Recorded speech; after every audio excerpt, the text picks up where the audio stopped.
ओम नमः शिवाय। मैं हूं एस्ट्रोलॉजर के एम सिन्हा और मैं अपने इस यूट्यूब चैनल पर आप सभी का हार्दिक स्वागत करता हूं। देखिए, शनिदेव जिनको मंद गति ग्रह कहा जाता है, जिससे लगभग सभी लोग डरते हैं, वो ग्रह अस्त हो चुके हैं वर्तमान में। 9 अप्रैल तक ये अस्त होंगे और वीडियो थोड़ा विलंब में आपको मिल रहा है, क्योंकि कुंडली एक्सपर्ट का जो वेबसाइट है उस पर काफ़ी काम चल रहे थे, जिसमें अब अगर आप अपने बर्थ डिटेल को एंटर करते हैं तो उसमें 101 पेज का फ्री रिपोर्ट भी डाउनलोड कर सकते हैं। तो निश्चित रूप से आपको हमारे वेबसाइट पर जाना चाहिए और हम लोग बात करेंगे मीन लग्न वाले जातकों के लिए शनि के अस्त होने का क्या प्रभाव होगा। तो आपकी क्यूरियोसिटी यहाँ पर ये हो सकती है, जिनको बिल्कुल भी नहीं पता है कि मीन लग्न में शनिदेव किस घर के मालिक होते हैं, किस भाव में जाकर अस्त हो रहे हैं, क्या इसका प्रभाव होगा करियर को लेकर, क्या प्रभाव होगा फाइनेंस को लेकर, क्या कोई एक अच्छी अपॉर्चुनिटी आपको मिलने वाली है, आपका मेडिकल फिटनेस कैसा रहेगा, ये सभी चीज़ों को हम लोग इस वीडियो में समझेंगे और सबसे महत्वपूर्ण है अंत में उपाय को भी देखेंगे। इसलिए वीडियो को अंत तक ज़रूर देखिएगा और चैनल को सब्सक्राइब ज़रूर कर लीजिएगा। कोई भी वीडियो बनाता हूँ तो उसका नोटिफिकेशन आपको सबसे पहले मिल जाए, इसलिए सब्सक्राइब करना और बेल आइकन को प्रेस करना ज़रूरी है। सबसे पहले हम लोग बात करेंगे कि शनिदेव मीन लग्न वाले जातकों के लिए अगर देखा जाए तो मीन लग्न के लिए शनि की स्थिति क्या है। अगर आपका लग्न मीन लग्न है तो शनि किस घर में जाकर अस्त हो रहे हैं। तो शनिदेव को 2 ही घर मिला हुआ है और द्वादश भाव जो कि कुंभ राशि है उसमें जाकर अस्त हो रहे हैं। द्वादश भाव से खर्चों को निकालते हैं, जेल यात्रा को भी देखते हैं, विदेश यात्रा को देखते हैं, आध्यात्मिकता से भी इसका जुड़ाव होता है, अस्पताल, मोक्ष और गुप्त शत्रुओं से भी कई बार हम इसको चेक करते हैं। जब भी कोई ग्रह अस्त हो जाता है तो निश्चित रूप से उसके ऊर्जा में कमी देखने को मिलता है, इसमें कहीं पर भी कोई डाउट नहीं है।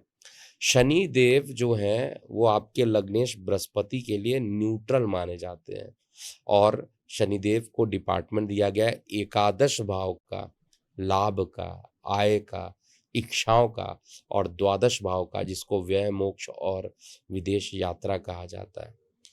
एकादश भाव धन, आय, मित्र, आकांक्षाएं जितनी आपकी हैं और सामाजिक दायराओं को भी दर्शाता है।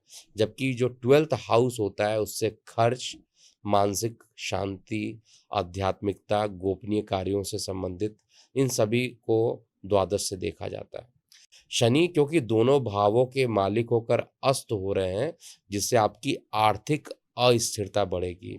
विदेश यात्रा जाना चाहते हैं तो उसमें कुछ रुकावट आ जाएगी, खर्चों में वृद्धि होगी और मानसिक तनाव आपका बढ़ सकता है।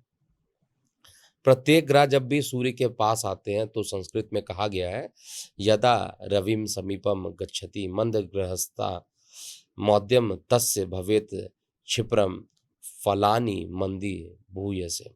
कोई भी ग्रह जब सूर्य के निकट होता है, कोई भी ग्रह जब सूर्य के निकट होता है तो वह अपनी शक्ति खो देता है और इसका जो फल होता है वो बहुत धीरे धीरे प्राप्त होता है। तो आपको बहुत गंभीरता से लेना चाहिए। शनि अस्त हो रहे हैं तो आपको डिस्प्ले में भी दिखाई दे रहा होगा कि किस किस भाव में ये अस्त हो रहे हैं।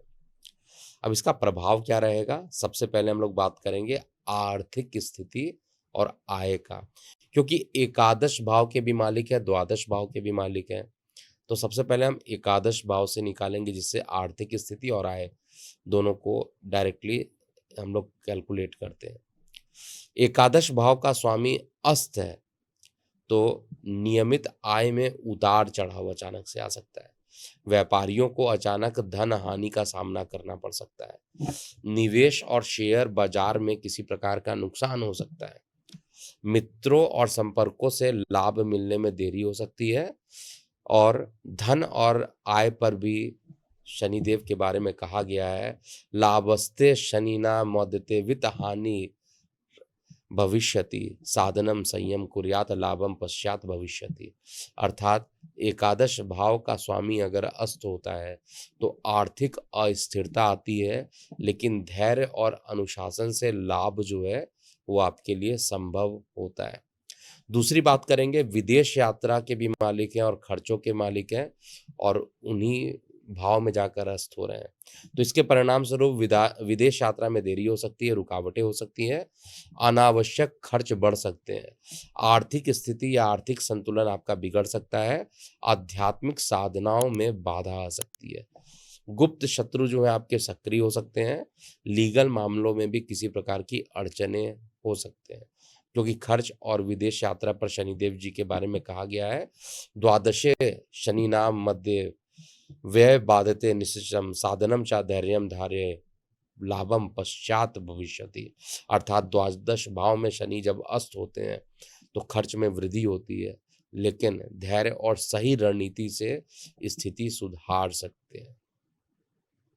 तीसरी बात करेंगे मानसिक स्वास्थ्य और आध्यात्मिकता पर इसका क्या प्रभाव होगा। देखिए, चिंता और अनिद्रा की समस्या आपकी बढ़ सकती है, एकांत में रहने की प्रवृत्ति बढ़ेगी, आध्यात्मिकता में बाधा आ सकती है, मानसिक थकान और ऊर्जाहीनता आप महसूस कर सकते हैं। और इसके बारे में भी लिखा गया है, शांति यक्षति शनि योग साधना सदा हितम गुरु सेवा कुरु नित्यम मोक्ष सिद्ध भविष्यति। अर्थात शनि आध्यात्मिक शांति देता है, योग और गुरु सेवा से मोक्ष की प्राप्ति संभव होती है। इसलिए देवगुरु बृहस्पति जो आपके लग्नेश हैं, उनका बीज मंत्र आपको करना चाहिए। अगर विदेश यात्रा में प्रॉब्लम होती है और साथ में आपको आर्थिक रूप से किसी प्रकार की बड़ी परेशानी उत्पन्न हो सकती है, खर्च बढ़ रहे हैं, तो शनिदेव की बीज मंत्र को भी आप साथ में कर सकते हैं और काले तिल और सरसों के तेल का आप दान कर सकते हैं। छाया दान कीजिए तो अच्छा रहेगा। और शनिवार को जो गरीब लोग होते हैं उनको किसी भी तरीके से कुछ ना कुछ दान कर दीजिए, क्योंकि दान करने से शनि का प्रभाव होता है। शनिवारे प्रदत्तम दानम सर्व पाप विनाशनम हनुमत सेवनम कुर्यात दिकम दक्षिणादि। अर्थात शनिवार को दान करने से पाप नष्ट होते हैं और हनुमान जी की सेवा से सभी दुख दूर हो जाते हैं। तो ये बात को आप याद रखिएगा। देखिए, मैं श्लोक के माध्यम से भी बता रहा हूँ और पॉइंट टू पॉइंट अपनी बातों को रख रहा हूँ जिससे कि आपको समझ में आए। अगर कुंडली में शनि अस्त हो रहे हैं तो घबराने की जरूरत आपको बिल्कुल भी नहीं है, बस थोड़ा धैर्य रखना पड़ेगा, सही उपाय करना पड़ेगा, सफलता जरूर आपको मिलने वाली है। अगर आपको ये जानकारी अच्छी लगी है तो वीडियो को आपको लाइक करना चाहिए और शेयर को आप इस जो वीडियो को शेयर कीजिए, चैनल को सब्सक्राइब कीजिए और बेल आइकन को भी प्रेस कर दीजिएगा। इसके अलावा कुंडली एक्सपर्ट के मोबाइल ऐप में आप पा सकते हैं 101 पेज का फ्री रिपोर्ट। वेबसाइट भी हम लोगों ने इसको मॉडिफाई किया, वेबसाइट के थ्रू भी आप 101 पेज का अपने फुल एनालिसिस रिपोर्ट को डाउनलोड कर सकते हैं। और इसके लिए आपको जाना पड़ेगा कुंडली एक्सपर्ट की वेबसाइट पर।